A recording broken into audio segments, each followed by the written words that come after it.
अस्सलाम वालेकुम नाज़रीन। आज हम बात करेंगे अपने इस प्रोग्राम में जस्टिस वक़ार अहमद सेठ के हवाले से कि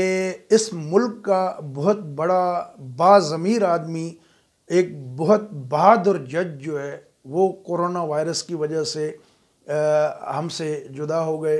अल्लाह को प्यारे हो गए। आप सबसे मग़फ़रत की दुआ है। उनके किरदार के हवाले से आपको बताएंगे और पेशावर हाई कोर्ट के चीफ जस्टिस जो है वो आखिरी दम तक इंसाफ मांगते रहे, लेकिन उनको इंसाफ न मिला। ये कैसा मुल्क है, कैसा हमारा अदालती निज़ाम है, कैसा ये सिस्टम है कि जो है एक पेशावर हाई कोर्ट के चीफ जस्टिस को इंसाफ नहीं दे सका ये निज़ाम हमारा।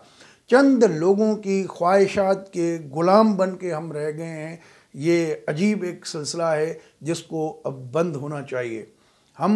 आपको जस्टिस वक़ार अहमद सेठ के हवाले से इस प्रोग्राम में बहुत ऐसी बातें बताएंगी कि आप सुन के दंग रह जाएंगे कि ऐसे बाज़मीर लोगों के साथ जो है हमारे जो रियासत के मुख्तलिफ़ इदारे हैं या अफराद हैं वो कैसा सलूक करते हैं। इससे पहले आपसे एक दरख्वास्त है कि अगर जिन दोस्तों ने चैनल सब्सक्राइब नहीं किया वो सब्सक्राइब कर लें, और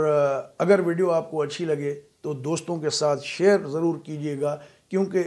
जस्टिस वक़ार अहमद सेठ जैसे लोग जो है जो कि नज़रिया ज़रूरत के से आलूदा हमारा अदालती निज़ाम है, जो उसकी मुअज्जिद भी है, ऐसे सिस्टम के अंदर जस्टिस वक़ार अहमद सेठ जैसे लोग जो है ये रोज़ रोज़ नहीं आते, और ये बहुत बड़ा लॉस होता है जब ये लोग जो है वो चले जाते हैं। जस्टिस वक़ार अहमद सेठ एक जो है वो कारोबारी फैमिली डेरा इस्माइल ख़ान की थी, उनसे उनका ताल्लुक़ था। फिर वो पेशावर आ गए, वहाँ से कैंट पब्लिक स्कूल से उन्होंने मैट्रिक की,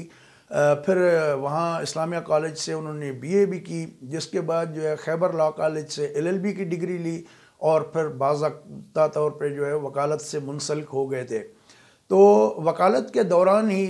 वो एक कम्युनिस्ट सोच रखने वाले कामरेड किस्म के आदमी थे। गरीब और जो मज़दूर तबका है उनके मुफ्त में केसेस भी लड़ा करते थे। सर्विस मैटर्स के इश्यूज़ में जो है बिलखुसूस वो बड़ी उन्होंने एक शोहरत भी पाई, और काफ़ी लोगों को उन्होंने रिलीफ भी दिलवाया। तो उनके जो दोस्त हैं वो बताते हैं कि उनका जो लॉ चैम्बर था, अपना वकील के दफ्तर जो था, उसमें जो है वो मार्क्स की तस्वीर लगी होती थी, और जो है उनके जो कम्युनिस्ट रहनुमा थे उनकी तस्वीर से सजा होता था। हालांकि सोवियत यूनियन के टूटने के बाद बहुत सारे सुर्खे जो है वो मुख्तलिफ़ इधर उधर जो है नौकरियों में लग गए, बहुत सारे तो एनजीओ सेक्टर में भी चले गए, लेकिन उस सारे अमल के बावजूद भी इनकी अपनी जो ज़हनी एक लगाव था या सोच और ख़याल था, वो उस तबकाती जदोजहद जो है उसमें बिलीव करते थे और उसके लिए वो लड़ते रहे।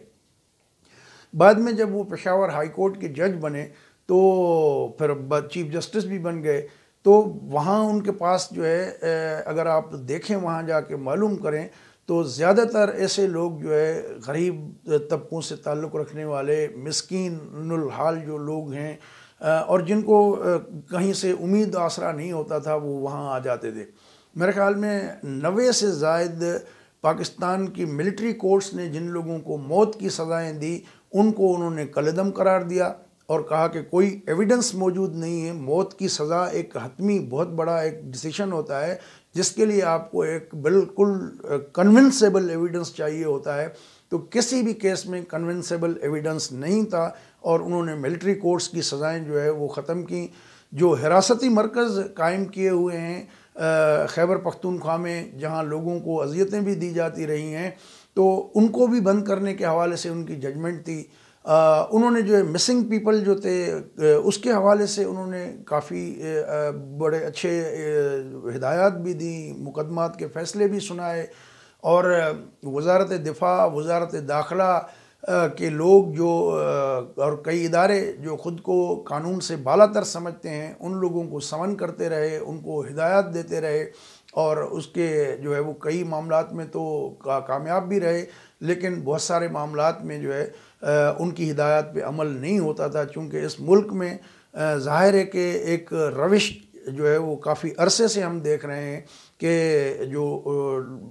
عدلیہ کو جو احکامات ہوتے ہیں وہ ریاست کے مختلف ادارے اپنے من پسند جو ہے اس کی پسند کی بنیاد پہ امپلیمنٹ کرواتے ہیں۔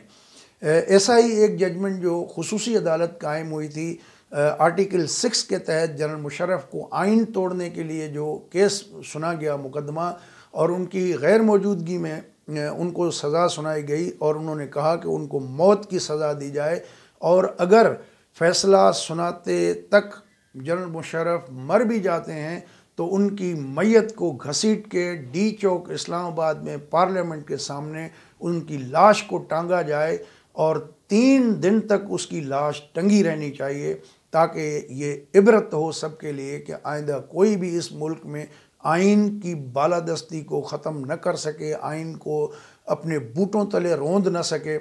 اور یہ ان کا جو ججمنٹ جیسے ہی آئی تو اس پہ بڑے جو ہے وہ تبصرے آنا شروع ہو گئے، اور حیرانگی کی بات ہے کہ ہمارے کئی اداروں کے لوگوں نے، ذمہ دار لوگوں نے اس کے خلاف جو ہے باتیں کرنی شروع کر دی